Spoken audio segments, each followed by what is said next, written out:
Iran धमकी दे रहा है कि हम स्ट्रेट ऑफ हॉर्मोज को बंद कर देंगे और इससे पूरे वर्ल्ड में जो ऑयल जाता है मिडिल ईस्ट से, जो स्ट्रेट ऑफ हॉर्मोज से होकर जाता है, वो रुक जाएगा।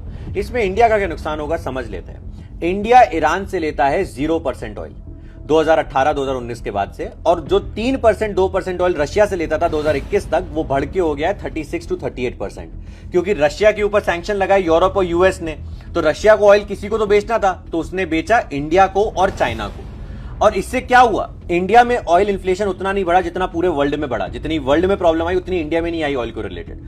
और इसके बाद इंडिया चाहेगा तो अब भी अपना ऑयल इंपोर्ट्स बढ़ा लेगा रशिया से, और मिडिल ईस्ट पे अपनी डिपेंडेंसी कम कर सकता है थोड़े हद तक। और आप समझिए इसमें सबसे बड़ा नुकसान किसी का होगा तो वो है यूरोप, क्योंकि यूरोप लेता है बहुत ज्यादा ऑयल मिडिल ईस्ट से, थोड़ा सा यूएस से। बट अब अगर स्ट्रेट ऑफ हॉर्मोज बंद हो जाती है तो उन्हें ऑयल लेने जाना पड़ेगा पूरा यूएस के पास।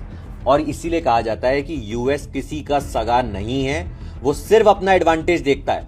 उन्होंने पहले इराक को उड़ाया, उसके बाद ईरान में लगे हुए हैं, क्योंकि वो अपने आर्म्स का डिस्प्ले करते रहते हैं कि देखो हमारे आर्म्स ऐसे, तो अब उनसे लोग आर्म्स खरीदेंगे। उन्होंने अपना B2 बॉम्बर दिखा दिया, मिसाइल्स दिखा दिए, कितने हद तक जा सकते हैं बंकर्स तक। इसके बाद अब वो ऑयल भी बेचेंगे कि यूरोप अब आपको ऑयल खरीदना है हमसे खरीदो, हम बेचेंगे आपको ऑयल, कोई प्रॉब्लम नहीं है, ठीक है। तो अपने एम्यूनेशंस बेचेगा, एयरक्राफ्ट बेचेगा और साथ में ऑयल भी बेचेगा। आप समझो इंडिया ने इतना दिमाग लगाया था, ईरान से बंद करा ऑयल लेना 2019 से, रशिया से स्टार्ट कर दिया ऑयल लेना, तो ऑयल बढ़ाएगा यहां पर। चाइना भी फंस जाएगा, क्योंकि चाइना भी लेता है रशिया से खाली 20% और बाकी लेता है मिडिल ईस्ट से।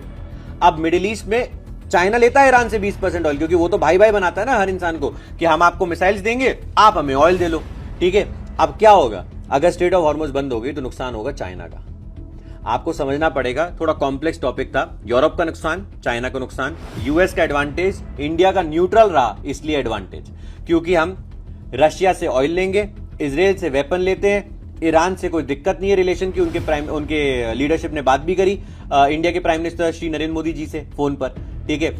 ये एडवांटेज होता है जब आपके जो एक्सटर्नल अफेयर्स मिनिस्टर हैं एस जयशंकर सर, ये एडवांटेज होता है। वो पहले IAFS थे, टॉपर थे यूपीएससी के। तो जो लोग क्वेश्चन उठाते हैं उन्हें समझना चाहिए कि ऐसे होती है फॉरेन पॉलिसी, इस तरह से बनाई जाती है जब नेशन फर्स्ट होता है, ना कि प्रोपेगेंडा और narrative. I hope I am clear. जय हिंद, जय भारत।